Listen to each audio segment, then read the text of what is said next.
Olá a todos, respostas de sábado, edição 310. Bom, o que você vai ver nesse vídeo? Respondendo perguntas, críticas, sugestões, histórias, tudo sobre essa geração.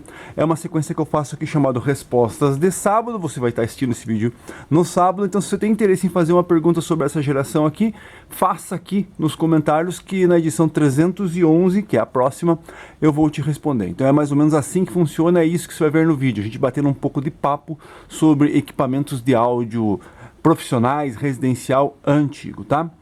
Bom, meu nome é César, você está no canal das Antiga 80, onde a gente só conversa sobre essa geração, equipamentos dos anos 70, 80, alguma coisa dos anos 90, aquilo que realmente vale a pena. Tem interesse em vídeos de respondendo perguntas como esse, comparativos, conhecendo, histórias, dicas, inscreva-se no canal, ative o sininho, não esquece de dar o like para ajudar. Primeiro recado é que eu estou gravando esse vídeo na sexta-feira à tarde, então se você fez alguma pergunta na sexta-feira à noite ou no sábado de manhã, óbvio eu não vou conseguir responder. Esqueci agora. Bom, vamos lá. Mais outro recado é que estou aqui com um CD 2800 tape deck da Gradiente, óbvio, né, que depois de 310 edições do Respostas de Sábado, fica funilando um pouco as coisas, às vezes acaba repetindo, eu tenho que mudar o ângulo aqui para você ter uma nova perspectiva de um plano de fundo. Plano de fundo seria 2800 tape deck fabricado pela Gradiente lá nos anos 80, aqui no Brasil com parceria JVC. Então, o que eu me lembro é isso, vamos lá, vamos às perguntas. Primeira pergunta, F. Suzano: César, no vídeo do equalizador Gradiente, seu deck está com um fio no lugar do fusível. Você que é um colecionador exigente, não acreditei quando vi. Valeu, abraço. Ah, sim, eu mostrei lá, né? Que no vídeo que eu estou mostrando que o E1C tem a mesma estrutura do CD3500, um vídeo que eu postei há pouco tempo atrás aí. Então o que acontece? Lá eu mostro que na surpresa, na hora de abrir o meu CD3500, eu encontrei um fiozinho, né? O famoso fiozinho no fusível. Cara, isso acontece. Muita gente acaba resolvendo o problema com aquilo ali, entendeu? E eu nunca tinha aberto aquele equipamento. Ou se eu abrir o equipamento, eu não percebi aquilo. É um equipamento meu aqui que ele está até com defeito. Então eu tenho que mexer nele, começar a mexer nele. Então, por mais que você compre um equipamento, às vezes, de primeiro dono, super conservado e tudo mais, esse tipo de surpresas você encontra. E ali é um exemplo clássico, é um aparelho bem conservado, comprei num lote de equipamentos que eu mostrei aqui, um garimpo, que era do pai da pessoa, daí a pessoa me vendeu. Então, se eu encontro aquele tipo de gambiarra num equipamento assim, com uma certa procedência até, você já imaginou em algum equipamento aí que rodou para cima e para baixo? Às vezes não, né? O aparelho que rodou para cima e para baixo pode ter passado por alguém que colocou um fusível certo ali. Mas são coisas que você acaba encontrando sim, né? E é óbvio, com a quantidade de equipamento que eu tenho aqui, eu não tenho como ficar caçando detalhes em todos eles. Eu pego um e daí nesse um eu vou começar a caçar detalhes, resolver os problemas que ele tem e daí ponho de novo. Guardo ou ponho para venda, não sei, tô meio que desapegando aqui as coisas. Então, a gente pega um e tenta resolver os problemas daquele um, você entendeu? E outros, claro, que às vezes você vai pegar um outro que está parado um bom tempo atrás e você acaba percebendo esse tipo de surpresas lá, né? Lembrando, né? As ordens das perguntas são do vídeo passado, onde a gente teve os VUs do CD 750D, tá? Então vamos lá, próxima pergunta. Os VUs do 750D, vamos lá, Márcio Luca. Os VUs do 750D, um espetáculo que tenho o prazer de assistir todos os dias aqui em casa. É isso aí, né? Os VUs dele é legal, bacana. Se a gente fosse fazer um ranking dos VUs mais bonitos, ia dar muito problema, muita contradição. Tem gente que prefere VU de ponteiro, tem gente que prefere VU de LED, né? Então é bem complicado, mas sim, é um dos mais bonitos que foram feitos aí, né? Adrina que Souza Jesus, show, valeu, muito obrigado pelo comentário. Vamos continuar aqui, ver se a gente acha alguma pergunta. Comentário de membros. Sérgio Vedolin: aqui nesse canal é vídeo raiz, com som de fundo sem edição, passarinhos cantando, sabiás. Eu acho o mais engraçado é a cachorrada tocando terror. Pois é, isso que muitas vezes eu acabo tendo que cortar o vídeo, né? Às vezes os cachorros estão aqui, ó, né? Eles são os meus seguidores. Eu não tenho nem Instagram, nem sei se eu tenho Instagram, não sei, mas eu tenho alguns seguidores. Quais são os meus seguidores? Os meus cachorros, né? Onde eu tô, eles estão aqui. Então, quando eu venho aqui pra cima, eles vêm junto e ficam aqui do meu lado. E de repente, sei lá, toca a campainha, esses novos entregadores que não sabem a diferenciar uma campainha. Eu vou fazer um vídeo sobre isso, hein? os entregadores que não sabem diferenciar o que é uma campainha, para que serve uma campainha, acho que nem conhecem campainha, e para que serve uma buzina, né? Aí os caras vêm entregar alguma coisa, buzina, o cachorro fica latindo e acaba saindo no vídeo. Pois é, fazer o quê, né? Mas é raiz, né? É, como um outro comentário num outro vídeo que eu falei aí, melhor assim, né? Você está falando pessoalmente. Existem umas teorias, nosso amigo aqui é membro, né, Sérgio? Existem algumas teorias que o pessoal fala do YouTube, que o YouTube, às vezes os vídeos, a pessoa cresce no YouTube quando você está aparecendo, né? Então tem muita gente que começou a cair a audiência e começa a aparecer agora, porque você ter o contato direto com a pessoa é muito melhor, né? As pessoas gostam mais de ter o contato direto com a pessoa, estar vendo com quem está falando, ou alguma coisa assim, ou falando com alguém que realmente existe, que está ali do outro lado. E esse tipo de coisa que você citou só demonstra isso, né? Aqui os passarinhos estão cantando aqui do lado no meu mato aqui. O cachorro está latindo, sei lá, de repente alguém me chama, eu tenho que cortar o vídeo. Então é a realidade, né? Agora, quando você pega um vídeo de inteligência artificial, cara, a gente nem...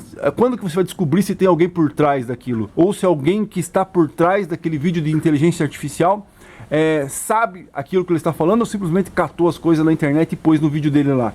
Então é bem complicado, né? Eu não quero entrar de novo nesse assunto da inteligência artificial, a gente já conversou muito nos vídeos passados, mas é isso aí, né? Muito obrigado pelo comentário, meu amigo.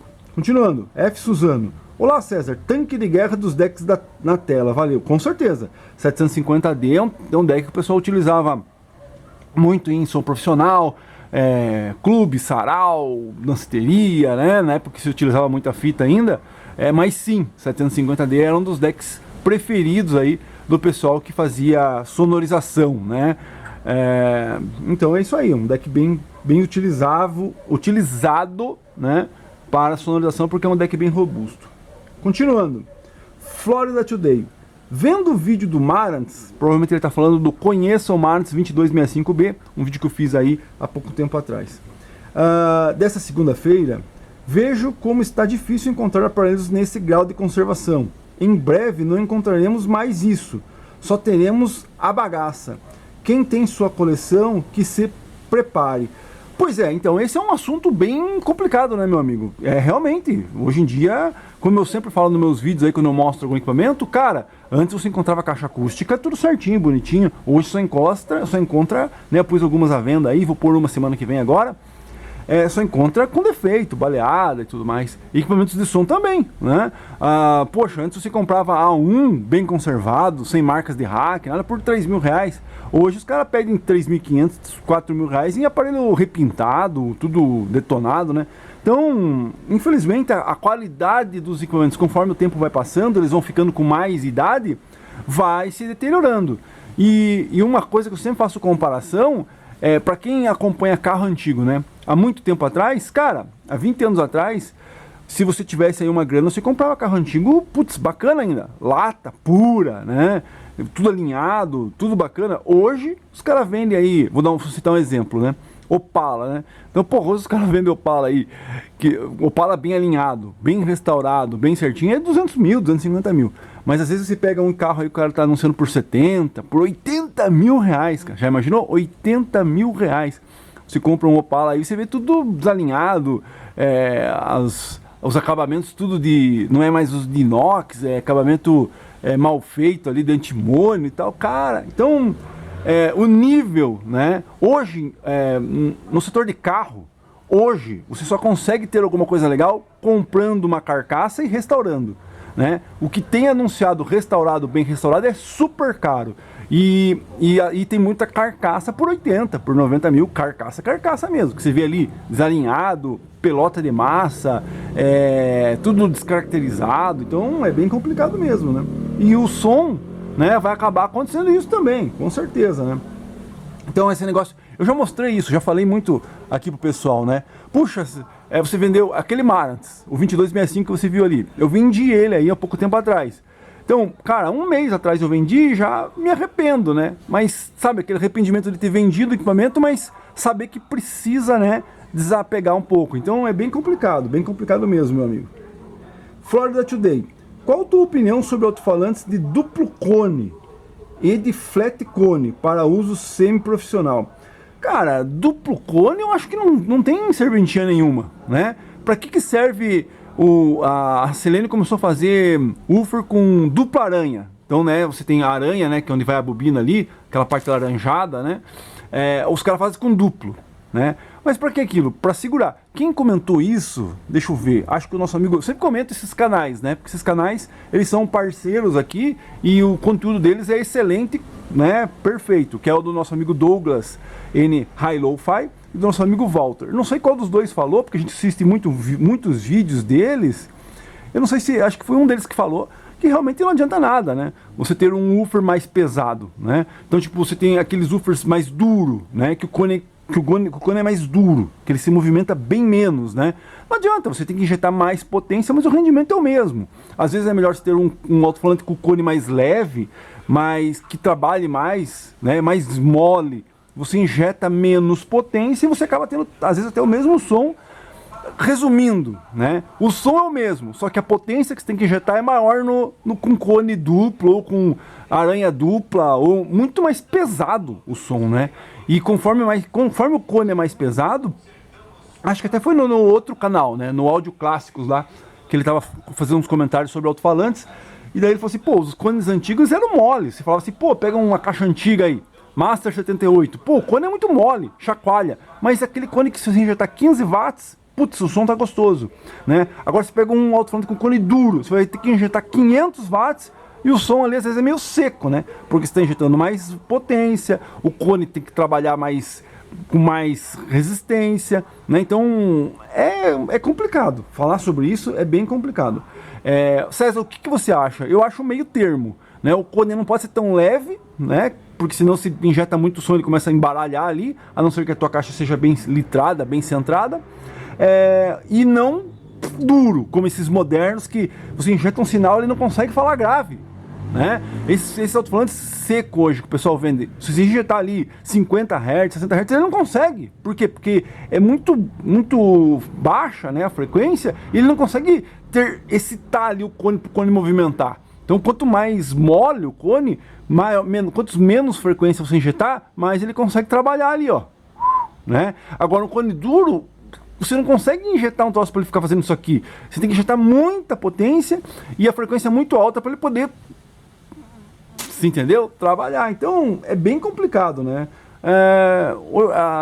Parece que a tecnologia vai mudando, os conceitos vão mudando, mas não sei se para melhor não. Continuando. Mauro Fleck é membro do canal, agradeço de coração o pessoal que é membro. Na verdade, os membros que estão carregando esse canal aqui, porque tá difícil. Ó, essa minha máquina já é a segunda máquina minha, né? Eu já fiz vídeo sobre essa minha máquina aqui, né? Não é uma máquina de absurdamente cara, é só nas oportunidades. E, cara, já é a segunda, já tá meio que quebrando, meio que não tava mais as pilhas. Você imagina, mais de, sei lá, 3.000 vídeos com essas máquinas, elas não aguentam, né? Pilha de quilo jogada aqui, tem que ficar comprando pilha recarregável toda hora. Então, existe um custo aqui, né, para o canal, e realmente o pessoal do membro é que está ajudando. Se você puder virar membro aí, vire membro, pega uns vídeos de bastidores ali, alguma coisa assim, e ajuda o canal para ele se manter o mais longo possível. Óbvio que tudo tem um fim, aqui eu tenho uma perspectiva do fim, mas conforme a gente vai indo, né, e vai se animando e tudo mais, o fim vai sendo empurrado mais para frente. Vamos lá, Mauro Fleck. Olá César, recentemente me deparei com os falantes Eton. Achei bem interessante a proposta deles, que é ser voltada a caixas domésticas. Pelo que vi, são bem parecidos com os usados nas caixas clássicas e parecem ser uma boa opção para substituir esses quando não tiverem mais opções de recondicionar. Já conhecia essa marca? Um abraço. Sim, já conhecia a marca, né? A marca praticamente tudo o maquinário da Novik, né? Se for ver a carcaça da Novik, tudo da Novik. O problema maior é os cones, né? Os cones eles não conseguem mais fabricar igual os antigos, tipo, principalmente com suspensão acústica, né? Então esse que é o problema. Então eu já fiz live aqui procurando alto-falantes na internet e nunca encontrei, né? Nunca achei nada interessante. Poderíamos fazer uma nova live procurando aí os Eton. O Eton, aqui ó, quer ver, ó? Né? Só por curiosidade, que é um selozinho dos twitters da... Aqui ó, esse aqui é o selinho mais antigo da Novik, né? Eu guardo essas porcarias quando cai dos ímãs aí pra poder fazer um quadro, né? Ó, então isso aqui. Então na verdade os Eton são a mesma estrutura dos Novik, só que eles não conseguem manter os mesmos cones, né? Então esse é o problema, e aí teria que conversar bem sobre isso, saber se realmente são feitos para som residencial, né? Porque hoje em dia você só encontra... Já fizemos live sobre isso, eu até pretendo fazer uma nova live então, e tentar procurar alto-falantes Eton novamente, né? Alguma coisa que possa se encaixar corretamente no que a gente propõe. Porque tem muita gente que faz caixa réplica aí, eu não quero entrar nesse assunto, mas eu já citei sobre isso, e acaba usando os alto-falantes que tem no mercado. Então, se for colocar os alto-falantes da Selenium, a nova Selenium, né, JBL, esse tipo de coisa, cara, eles não são feitos para esse tipo de caixa acústica, né? Eles são feitos para o som ou profissional ou para o som automotivo. Então, é meio estranho, assim, entendeu? Você, claro, vai dos parâmetros ali do alto-falante, mas parece, né, visualmente, que não é a coisa certa a se fazer, assim, entendeu? Colocar esse tipo de alto-falante. Por isso que eu ainda prefiro recondicionar. Porque na recondicionagem você ainda tem algumas opções de cone e tudo mais, para repor ali, que você consegue mais ou menos deixar no mesmo nível que era os equipamentos, com os alto-falantes antigos, né? Se for comprar os alto-falantes modernos, eles usam a mesma estrutura, como a Eton usa a mesma estrutura dos antigos Novik, carcaça, imã, mas os cones já não são mais os mesmos, são cones feitos para o público que tem hoje. Qual é o público que tem hoje? Automotivo, né, e profissional. Residencial, putz, bem difícil, né, principalmente alto-falantes de maior polegada. Né, você encontra muito alto-falante bom assim para montar caixa de 8, de 10, mas de 10 até nem tanto. Mas de 12 ou os falantes maiores para botar numa caixa, tipo, quero repor uma caixa jumbo. Tem uma jumbo gradiente 15 polegadas. Sumiram com os alto-falantes. Eu ainda prefiro comprar um par de carcaça de Novik antigo e mandar recondicionar com suspensão ali, como eram os da jumbo, do que comprar um alto-falante novo, um JBL, um Selene por ali, porque ele é fora de característica, né? Então são coisas que a gente discute sempre aí, sempre aparece alguma coisa, alguém falando de novo ou repetindo o mesmo assunto, mas a gente sempre procura tentar encontrar, ver o que tem, o que não tem no mercado, mas é bem difícil. Eu realmente, a perspectiva... Ah, César, se alguém chega assim, César, vem aqui que nós vamos montar uma fábrica de caixa acústica moderna, caixa acústica monstro, né? 15 polegadas, 12 polegadas, igual era a antiga fabricação, né, a antiga proposta, digamos assim, dos anos 80, Gradiente, Polivox, Signo, Sony. Vamos tentar montar uma empresa nova montando caixas nesse sentido assim, né? Eu não vejo como, cara, porque você vai faltar fornecedor, né? Madeira, estrutura, acabamento, a gente consegue fazer tudo hoje, mas alto-falante só recondicionado, então é bem complicado, a não ser que você faça uma puta empresa que vai fabricar 10 mil caixas por mês, porque daí você chega lá na Eton e fala assim, ó Eton, seguinte, eu preciso de 10 mil alto-falantes de 15 com suspensão acústica, com cone mole e tal. Aí talvez eles façam, mas como isso é impossível, né, não vai ter nem público para 10 mil caixas ao mês, então não tem como, você vai fazer quantas caixas ao mês? 10, 15, nenhuma empresa de alto-falante vai querer fazer um alto-falante específico para você, né? Complicado. Álvaro Castanho, boa noite, amigo. Eu substituí o leitor do CD player, pois já não estava mais lendo. Fiquei decepcionado, pois agora, quando vou escutar meus CDs, ele fica pulando ou retrocedendo as músicas. Cara, eu já falei isso no vídeo passado, né? Eu acho que até por isso que você está fazendo esse comentário. Não tem como. CD player você usa até acabar, na minha opinião.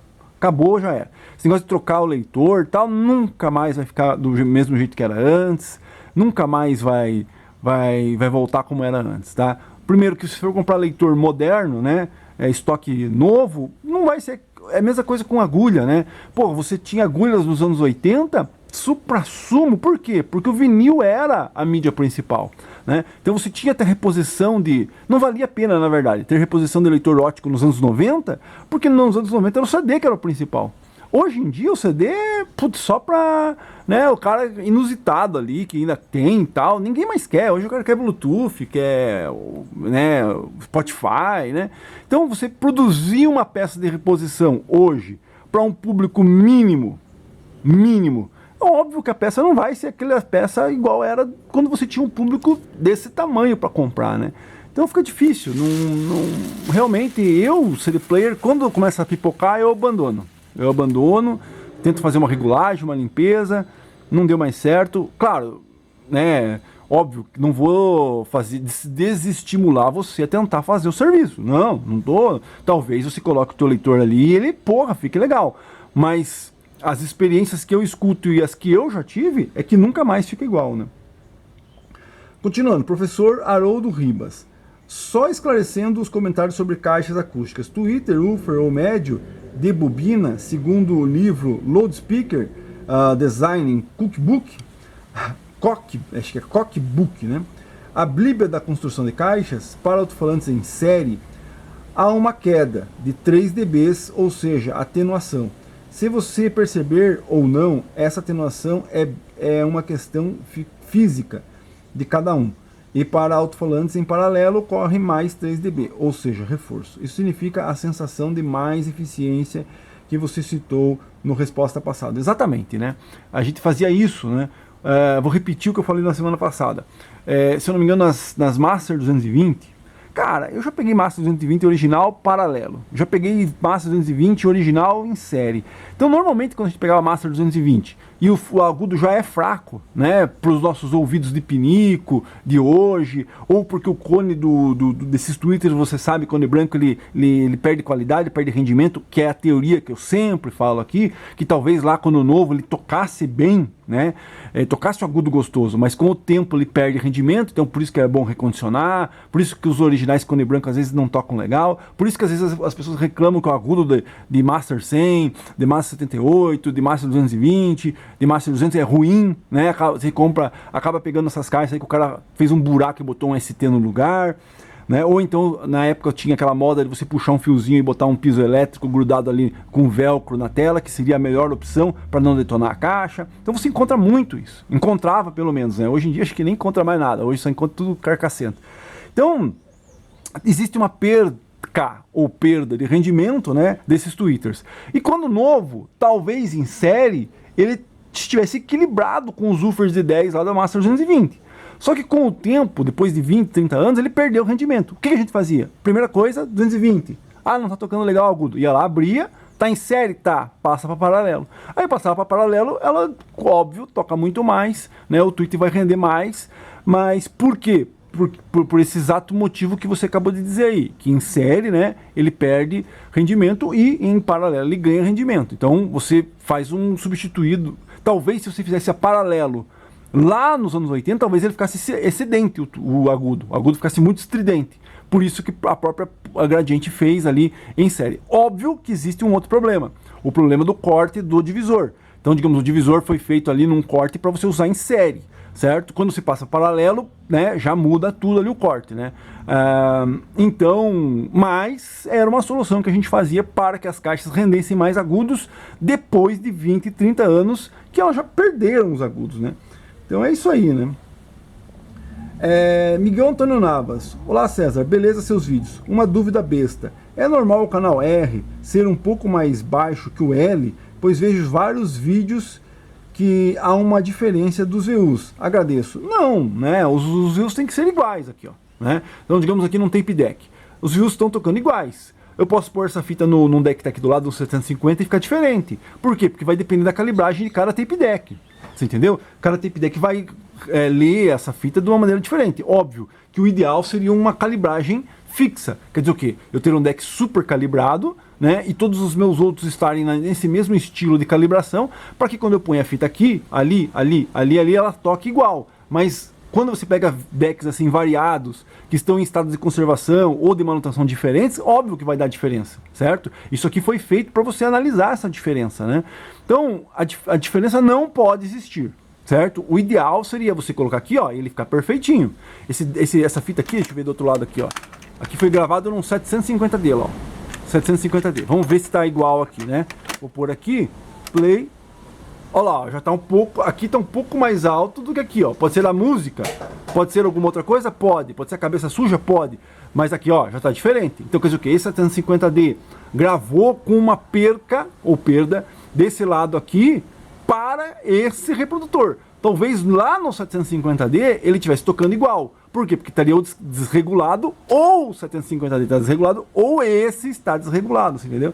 Então, o ideal seria você manter sempre os VUs iguais e paralelos, né? Mas no caso do tape deck, como cada tape deck tem uma característica diferente, um estado de conservação diferente, alguém meteu a mão ali, fez uma regulagem fora de padrão, com uma fita que se dizia fita de regulagem e no fim não era, né? Ou então ou fez no ouvido a regulagem, ou fez no olímetro sem um equipamento de precisão, aí vai dar esse tipo de diferença, entendeu? Agora, tipo, no amplificador não pode dar, né? Claro, tô escutando vinil, o César tá diferente um calor, daí claro, porque o vinil, ele tem esse negócio de você ter um lado diferente do outro, ser estéreo puro, né? Agora, um MP3, um CD player, esse tipo de coisa, CD player ainda pode ter, mas um MP3 ou um Spotify, se ter uma diferença, tem alguma coisa errada, assim, entendeu? Continuando. Baixa renda foi triste. Puxa vida, não lembro aonde que eu falei baixa renda. Quem falou aqui? Heraldo Vieira, né? Não sei se eu citei o nome da primeira pessoa. Miguel Antônio Navas, citei, beleza.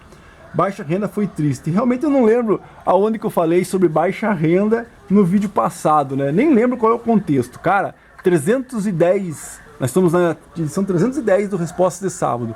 Eu devo ter falado tanta coisa que se você assistir os 310 edições, talvez tenha alguma contradição entre o que eu falo em um e o que eu falo em outro. Pode ser, porque a gente sempre está evoluindo, né? Então encerrou aqui as perguntas. Agradeço a todo mundo que fez as perguntas. Inscreva-se no canal, ative o sininho, esquece de dar o like para ajudar. Tô correndo aqui porque para não ter que editar vídeo, né? Eu tô tentando minimizar o meu tempo para o canal e o canal sobreviver. Bom, então é isso. Inscreva-se no canal, ative o sininho, esquece de dar o like para ajudar e também deixe sua pergunta para a semana que vem. Então é isso que eu falo, né? 310 edições, às vezes pode ter alguma coisa que entra em contradição, pode. Porque, como eu sempre falo, eu sou a música do Raul Seixas, uma metamorfose ambulante, né? Óbvio que se eu aprendo alguma coisa que eu vejo que é melhor do que aquilo pensamento que eu tinha antes, óbvio que eu mudo. Grande abraço, até a próxima.